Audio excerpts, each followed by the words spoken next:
Hello, আমরা প্রথমবার গেলাম মায়াপুর। আর মালদা থেকে মায়াপুর কিভাবে গেলাম, কত টাকা খরচ হলো সবটাই তোমাদের সাথে শেয়ার করব। তো ভিডিওটা স্কিপ করাটা শেষ পর্যন্ত দেখো, তাহলে সম্পূর্ণটা। Hello everyone, welcome to my channel Pinky and Pakhi. তোমরা কেমন আছো? আশা করছি ভালো আছো। আমরা খুব ভালো আছি। আজকে যাচ্ছি আমরা নবদ্বীপ ধাম, মালদা টু নবদ্বীপ। তো কি করবো সেটা তোমাদের সাথে শেয়ার করবো। যেহেতু মালদা থেকে সরাসরি মায়াপুর যাওয়ার ট্রেন পেয়ে যাবে, তো তোমাদের তাতে কোনো অসুবিধা হবে না। তো আমাদের সব থেকে প্রথমে যেটা করতে হবে, যে মালদাতে তোমাদের যেখানেই বাড়ি আছে না কেন, সব থেকে প্রথমে তোমাদের স্টেশন আসতে হবে। তারপরে তোমরা চাইলে তোমাদের পছন্দ মতো টাইম অনুযায়ী ট্রেন ধরতে পারবে। রাতেরও ট্রেন আছে, সকালেও ট্রেন আছে, একটা ট্রেন অ্যাপ আছে। তো তোমরা সেখান থেকে সুবিধা অনুযায়ী তোমরা ট্রেন ধরতে পারো। আমরা সকালে 6টার ট্রেন নবদ্বীপ ধাম। কোথায় যাবো আমরা? বলো তো বাবা, বলো জায়গার নাম। আমরা কোথায় যাবো? মায়াপুর ধরে নিয়েছিলাম, যেটা সোজা 10টা থেকে 10টা 30 মিনিটের মধ্যে নবদ্বীপ এসে পৌঁছে গেছিল। আর এই ট্রেনে রিজার্ভেশন সিট বা জেনারেল বগিতে সিট পেয়ে যাবে। আমরা যেহেতু হঠাৎ প্ল্যান করি, তাই যাব, আমাদের রিজার্ভেশন করা হয়নি। তো জেনারেল বগিতে গেছিলাম। তবে তোমাদের সাজেশন দিব যে রিজার্ভেশন করে যেও, খুব সুবিধা হবে। তো দেখো আমরা নবদ্বীপ। আর এই হচ্ছে ফারাক্কা ব্রিজ। তোমরা কারা কারা ফারাক্কা ব্রিজ দিয়ে এইভাবে যাওয়া আসা করেছো অবশ্যই কিন্তু কমেন্ট করে জানাবে। আর আমার খুব ভালো লাগে। আর আজকে সকালবেলায় এত শীত কুয়াশা পড়েছিল যে ঠিকঠাক নদীটা দেখতেই পাওয়া যাচ্ছিল না। তো চলো, তো দেখো আমরা নবদ্বীপ এসে পৌঁছে গেছি। চলো খাবার খেয়ে নিই, তারপর স্টেশন থেকে বেরোবো। কি যে ভালো লাগছিল নবদ্বীপ পৌঁছেই। এখনো তো ঘুরতে বেরোয়নি, মানে এসেই খুব আনন্দ লাগছিল। তো যে দেখো নবদ্বীপ ধাম স্টেশন। তো আমরা এখন এখানে নেমে গেছি। আর এই যে দেখো এই ট্রেনটা এসেছিলাম, এটা হচ্ছে নবদ্বীপ ধাম এক্সপ্রেস। তো এটা এখন চলে যাচ্ছে। তো চলো, আমরা বাড়ি থেকে কিছু খাবার বানিয়েছিলাম, সেটা একটু খেয়ে নিই, কেননা সকাল থেকে কিছু খাইনি, সেই 4টে উঠেছি।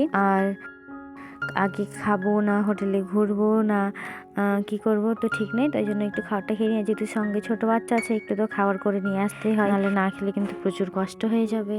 স্টেশন থেকে বেরিয়ে তোমরা কিন্তু অনেক টোটো পেয়ে যাবে। তো তোমরা কিন্তু টোটো কাকুদের সাথে ভালোভাবে কথা বলে নিয়েই ঘুরতে বেরোও। তো অফ টাইমে 300 টাকা নেবে, আর এমনি টাইমে কিন্তু 600 টাকা নিয়েছিল।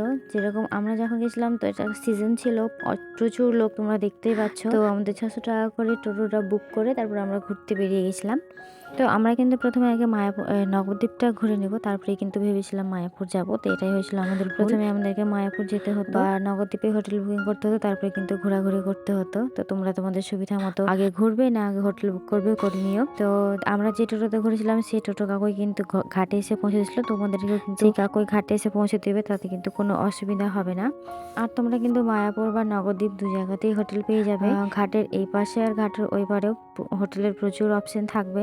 মায়াপুর এসে হোটেলটা নিলে বেশি ভালো হয়। নবদ্বীপটা ঘুরে এসে মায়াপুরে হোটেল নিয়ে মায়াপুর থেকে মায়াপুরটা ঘুরতে পারবে, খুব সুবিধা হবে তাহলে। আর ওই হোটেল ভাড়াও কিন্তু 1500 থেকে 2000-এর মধ্যে পেয়ে যাবে, তার কমও হতে পারে। কিন্তু অন্য টাইমে হোটেলের ভাড়া অনেক হবে, 4-5 হাজারও নিতে পারে। আমরা যেহেতু সিজনে গেছিলাম, তাই হোটেল পেতে খুব অসুবিধা হয়েছিল। নবদ্বীপে কিন্তু খুব সুন্দর সুন্দর তোমরা জায়গা পেয়ে যাবে। এই যে দেখো আমরা কিন্তু এখন সোনার গৌরাঙ্গ দেখেছিলাম এবং যাচ্ছি।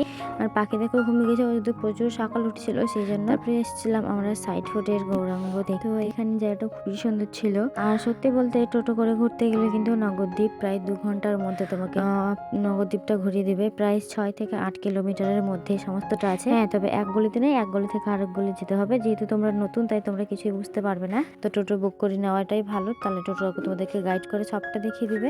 জীবনে আর কিছু করো বা না করো, ঘুরতে কিন্তু অবশ্যই যেও, এইভাবে দেখবে স্মৃতির পাতায় কিন্তু সব থেকে সুস্থ শরীর নিয়ে যেও কিন্তু অবশ্যই। একটা সত্যি কথা, শরীর যখন ভালো থাকে তখনই ঘুরতে যেতে হয়। ওই আঙ্কেলকে দেখলে হুইল চেয়ারে ঘুরছে, কিন্তু নিজের পায়ে হেঁটে ঘোরার মজাটা কিন্তু আলাদাই। তাই তোমরা এখনই যারা যারা ভাবছো ঘুরতে যাবো, তাহলে তোমরা এখনই যেও। ওই আশা করো না যে বয়স হয়নি তাই এখন না পরে যাবো, সেরকম কিন্তু একদমই নয়। সুস্থ থাকো, ভালো থাকো, সেই অবস্থায় ঘুরে এসো, দেখবে ঘোরার কিন্তু মজাটা আনন্দটা আরো বেশি উপভোগ করতে পারবে। আর এই ছিল রাধাকুণ্ড শ্যামকুণ্ড। আর সত্যি কথা, নবদ্বীপ জায়গাটা এত ভালো এত ভালো, তোমরা যেখানে যাবে মনের মধ্যে একটা আলাদাই শান্তি আসবে। আর এই যে দেখো আমরা কিন্তু চলে এসেছি এখন নবদ্বীপ ঘাটে, আর ওই পারে দেখো মায়াপুর। এর পরের ভিডিওটা দেখো, তাহলে তোমাদের জানিয়ে দেবো টোটাল আমাদের কত টাকা খরচ হয়েছিল। আর হ্যাঁ, অবশ্যই কিন্তু একবার নবদ্বীপ মায়াপুর এসে ঘুরে যাও, জায়গাটা ভীষণ ভীষণ সুন্দর।